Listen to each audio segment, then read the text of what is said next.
I can feel the storm a-coming, and I can't believe how fast I'm running.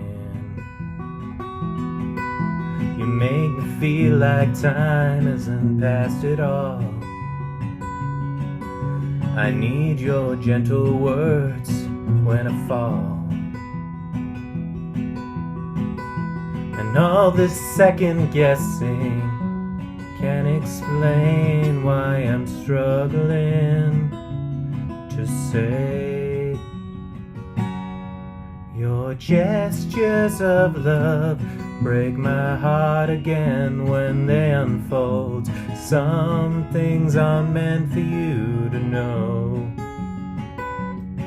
And this place seems so unfamiliar when you don't know why this heart of mine beats so out of time.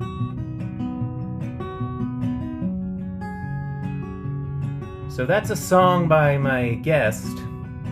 Her name is Astrid Harrison, but if you know her from YouTube, you probably know her as PokeMarina. So Astrid is someone who has, these two public, semi-public hobbies, whatever you want to call them, that are totally different, but both completely of interest to me. As you can see, I'm wearing my Johnny Cash shirt and my Squirtle hat. So I want to talk to this person who I met at an open mic years ago, and I have fond memories of her song. And I also want to talk to her about what inspired her to go onto YouTube and start showing off her Pokemon card collection. I'm sure it'll be a good time. So I'm joined today by Astrid Harrison, though those of you on YouTube may know her as PokeMarina. So you're one part singer-songwriter, one part public Pokemon card collector. Tell us about these two facets of your personality and if there's any connection whatsoever between them. I don't know about the connection. I think they both speak volumes about my personality and the stuff I was raised on. I mean, I've always loved video games. I've always loved soundtracks. I've always loved films. I've always loved creative outlets. And when I had the chance to start doing YouTube videos of this hobby that I have, I thought it would be a really, really fun idea. And yeah, it's a lot of fun editing everything together. And yeah, it's been cool. And it's a very cool hat. Right. Oh, thank you. Yes, I feel like he was the most neglected of the original starters, even though he was my favorite. Oh, But, I've got my little Bulbasaur tattoo here, so he's not neglected in my books. gotcha. Well, so you talk about the sort of different influences you grew up with. One thing that stood out to me about you. So we both played at this open mic, the Free Times, that mostly attracted older people who might have been on the original 60s folk scene almost. And on the one hand, you really fit in there, but when you were playing covers, they were often more contemporary performers, Ed Sheeran, Taylor Swift. So did you just accidentally come to that folk scene through modern pop culture, or did you just hear all these things as the same? It's funny, you have a very good memory. Yeah, it was a lot of Taylor Swift, Ed Sheeran, kind of like the pop folk people. I just found that their style really fit my type of songwriting and the way that I sing, like it just tonality wise, it always had like a good space there. And I also really, really liked playing, the oldies like Clapton and Neil Young and Bob Dylan and stuff like that. I love doing those covers as well. But yeah, it was fun like going to that space and like doing something a little bit different for an audience that maybe wasn't so familiar with like maybe modern pop or modern folk music, just to show them what it's all about. Because I feel like lots of edgy music young people go through a phase where they're like, only the music from when my parents were kids was good and all Mhm. this stuff from today sucks. So you just never had that. You were always able to enjoy everything. No. Yeah, yeah. I tried to pick songs that the audience wouldn't find particularly annoying. It's pop, but it's also well thought out, tells a good story. It's well written. And then I'd throw like original songs in here and there, and it was fun. It was great meeting a whole community of people.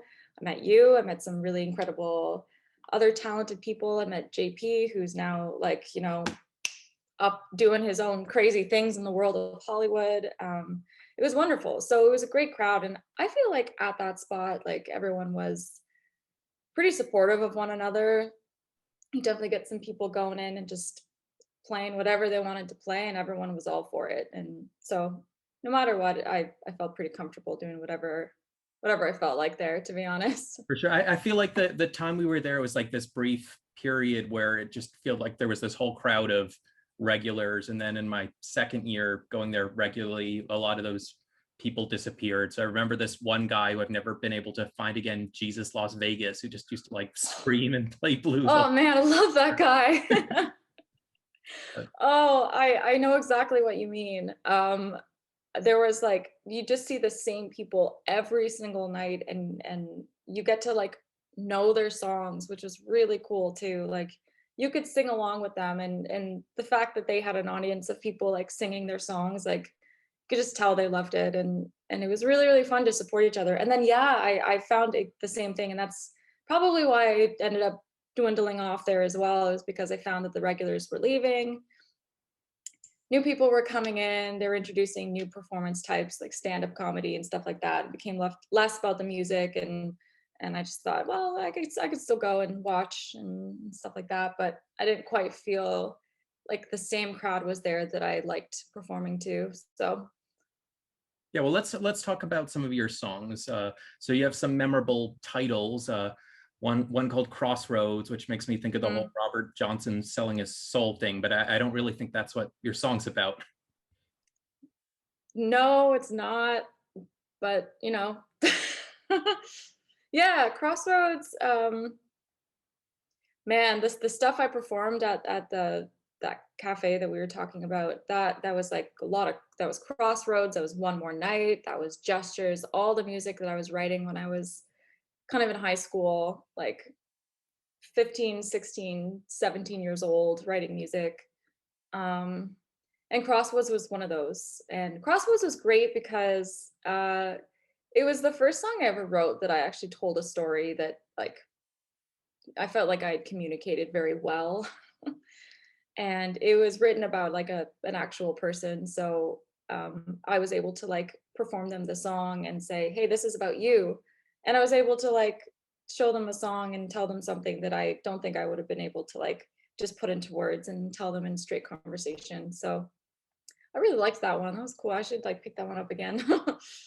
Right. One of the tricks I found gradually overcoming social awkwardness is I noticed that being a singer-songwriter was an excuse, not just with the songs, but to like have a little monologue before you started your thing. So I couldn't talk to people at all, but I could absolutely be like, this is a song about a profound feeling I'm had. Please connect with me. Yes. Sounds like you had a bit of that experience. Oh yeah, totally. There was always fun. You kind of, before you get up and perform, you're always thinking like, okay, what's my little blurb that I'm actually gonna say before I like start the song? Should I like introduce the song? Should I just say, here's a song, or should I Is it yeah. Most of the times, like I would just kind of introduce when I wrote it, and then I would just go and let it speak for itself. But So you do your recordings very well, and I'm always nervous with technical questions that it's hard to put into words what works about the process. I notice you do a lot of stuff with harmony vocals. You put in what I assume are synthetic but very nice sounding strings. Is there anything you have to share about secrets to your recording process? oh man, I think I found out really really early that um, tracking, like stacking vocals just was my favorite thing in the world. So a lot of the songs that you hear, if anyone ever finds my recordings on the internet or whatever, it's just stacked vocals. It's like, and I don't know too much about like MIDI instruments, and everything I do in my songs is all me making a drum beat, making a bass line, making, enraging strings. There's like live guitar and piano, but those are the only two instruments that are actually like me recording in the song, and my voice. So I try to make those three instruments, my voice, guitar, and piano, like very prominent in the song because those are the things that are actually real, like that aren't coming out of like a, that aren't synthetic sounds. So for the voices, yeah, you just do like three or four lead vocal tracks when when you get to the chorus, you re-record like three of the same low harmony and then maybe do two tracks of a lower harmony and then like two above. And so eventually I work on Logic and you have like Logic is barely running, like because it just hits the chorus and you just have like 20 vocal tracks that start playing all at the same time. Um, but I like that, and I like making some of the tracks out of the left signal and the right signal, and just trying to have the sound come from everywhere. And that extends to like having the very ethereal strings. And when I play piano, I like putting lots of like oomph and reverb on it so that it carries the sound wider. And I don't know, it's just the style that I really, really got to like. Yeah. Right. And do you associate that with any particular musicians? No, I don't think so. I don't know. Maybe I've heard it kind of over the years and it's always just been a sound that I've enjoyed, but I can't seem to think of someone who does that consistently that I listen to consistently.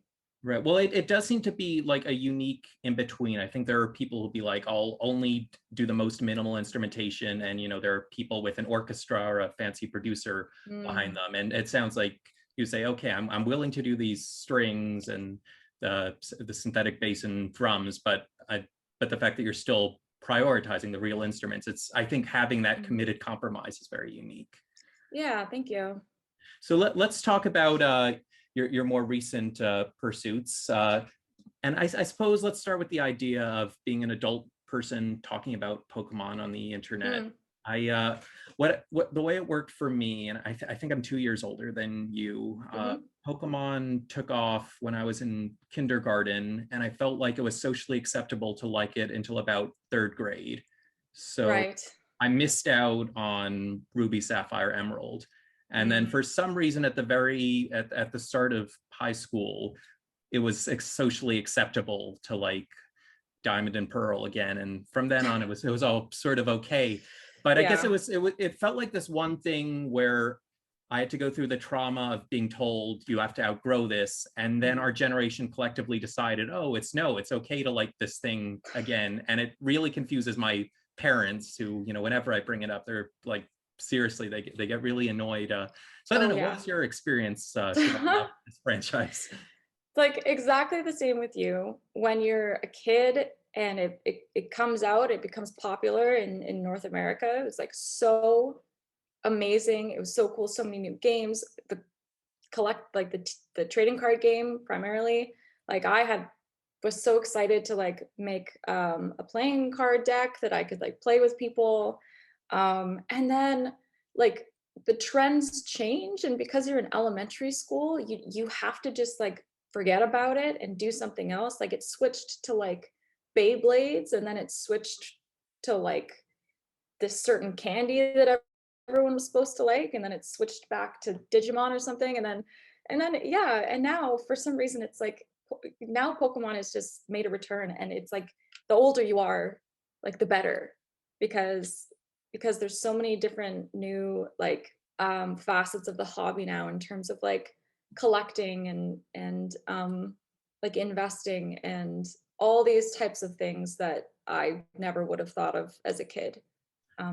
Right. So, and would you say it's the card game is the strongest element of the franchise right now? I know that there's some people who don't like the last three generations of Mm, video games, but I'm aware the cards are having a bit of a renaissance. absolutely. It's definitely the cards. And I think it's because of the cards that it blew up, especially over quarantine. Everyone thought, oh, this is a great time to kind of finish off some of my collections. This is a great time to get back into like opening packs and searching for cards while prices are low. And then all of a sudden, everyone was doing that, and then it exploded. And now it's kind of at this crazy time right now where it's actually pretty hard to get product. Um, Cards are in like you can't even imagine the prices of some of these cards. Like it's ridiculous. Or sealed product, especially like vintage stuff back when we were in like kindergarten, grade 1, 2. Yeah. Makes you think like you really should have kept that stuff Right. in Well, your I mean, cage. I did. The one, my favorite card, which is again like the original Squirtle, which is this bizarre Hmm. looking picture. I lost that at a camp when I was 7, and I ordered one online for $20, which I feel Oh, must be a steal like compared a yeah, oh, yeah. A base set Squirtle, yeah. Base set Squirtle, just like raw on its own is it's crazy right now. Not even first edition. It's wild. And I'm a very much like I want as many things as possible first edition, which is like, take a card and then add like, like hundreds of dollars to each one and you have it in first edition. Right. So yeah, to put it in perspective, so first edition, I guess, means the first like year of release, or Yeah, the first print, exactly. The first print. So like when the set was released, the first print of the set, every card has a little first edition stamp. And then as the set is reprinted so that you can keep up with demand and stuff like that, they reprint everything, it circulates. But that first edition like bank of cards, those are the ones that I am interested in. right. Unfortunately. So I guess I've, or at least since I've been an older person, I've always had this sort of two-way relationship to the franchise. On the one hand, it's this magical place of nostalgia. It's this way I can rebel against my parents' very conventional, stiff sense of growing up. It appeals to my love for animals, my love for arts. But then there are still things that, I wish that were different about it. I did Mm. this song recently called Forever Pidgeotto that I don't like. Yep. It feels like they have to just cycle everything out and just repeat the same formula again and again to promote new characters or new games or Yeah. whatever. So do you have any critical relationship to the franchise, or if you were someone who had the power to create something in it, is there something different you would do? What are your thoughts? The first thing that comes to mind would be to get on quality control. Because like we're talking about vintage sets, but there's some new, I mean, Pokemon releases a new set like every few months. A lot of people don't know that, but like especially in Japan more so, and then they reprint them in English for the North American like audience, I guess. And when you're printing everything really, really fast, and right now because Pokemon is so huge, there's so much demand for it, and you're getting your packs and you're opening your cards and you're getting your singles, and they look horrible. Like they are off-centered and like um, there's whitening on the edges, like the cards were cut with dull blades, for example. And it's kind of like, back in the day, it was really all about you'd put these cards in your pocket and you'd carry them around with you and you'd play with them. But now it's like, you get a card that's has value, you put it in a hard case, you put it away, you don't let it touch sunlight. It's a whole different like type of thing. Back it was way more about the nostalgia, and now it's kind of about getting it out as fast as possible. So I don't know, if there's anything I could do, it'd be to just like, remind people at the top, like this is ultimately for kids and this is ultimately for people to get and have fun with and play with and cherish. And so if you get bad looking cards, it's not very fun. So going forward, is PokeMarina going to be your central artistic project? Do you see any more recordings coming out? What's your artistic future? I'm focusing on PokeMarina a lot right now. I did go to film school for a number of years, and it's been a lot of fun setting up my lights and doing editing and almost like acting to the camera and talking with people and stuff like that and creating these videos. It's been so much fun. And so, yeah, music has really kind of stepped back a little, mostly because I don't have time to do both. If I did, then I would be doing both. But yeah, I've just been having so much fun and I've met so many new people, and I'm at a place now where if I were to stop, then people would be like, where did she go? So I'm liking progressing in that field and like building my little community that I have right now. It's been a lot of fun. It's very wholesome. Right. Yeah. Well, I've certainly heard that from other YouTubers. So I just hope you feel freedom in doing this, and I'm glad it's fun. But if if there ever is a single out, I'm sure the world would like to know, because the ones are very good. So it's part of the show where I ask the guest to play us out with a song. Hello, Astrid here from a different place in time and camera. I'm going to be playing a song for you. It's called One More Night. This is one of the first songs I ever wrote back in high school. So here we go. Hope you like it. This is called One More Night.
All right. Well, Astrid, that was great.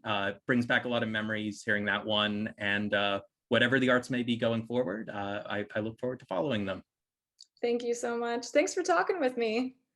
So that was Astrid Harrison, and, that was both a blast from the past, and it wasn't. At that Free Times open mic, there's not necessarily a lot of room to talk. So this was my first time really getting to know her, really getting to talk about her connections to music, and of course Pokemon. And it was great to realize that we both had nostalgias for the same thing at that Free Time space. I talked about that guy, Jesus Las Vegas, who had this great beat-up guitar with graffiti all over it, and by the off chance that he sees this, Jesus, I want to hear your music again. But there were so many great characters at that open mic. Frank Patrick, who I hope to have on the show one day, Rayhan Dalal, Alex, the metal singing waiter. So I'm glad that Astrid and I can both share in those memories. And It would be great to hear her again at an open mic or in some other musical setting someday. But anyway, check out her Pokemon stuff, check out her music, and keep checking out these videos, including my latest album, Krabby Starfish, and The Herons from Maine, available from Bandcamp, and hopefully I'll soon start uploading some of those songs to YouTube if I haven't already. All right, take care, everyone. For Ludwig von B, see you next time.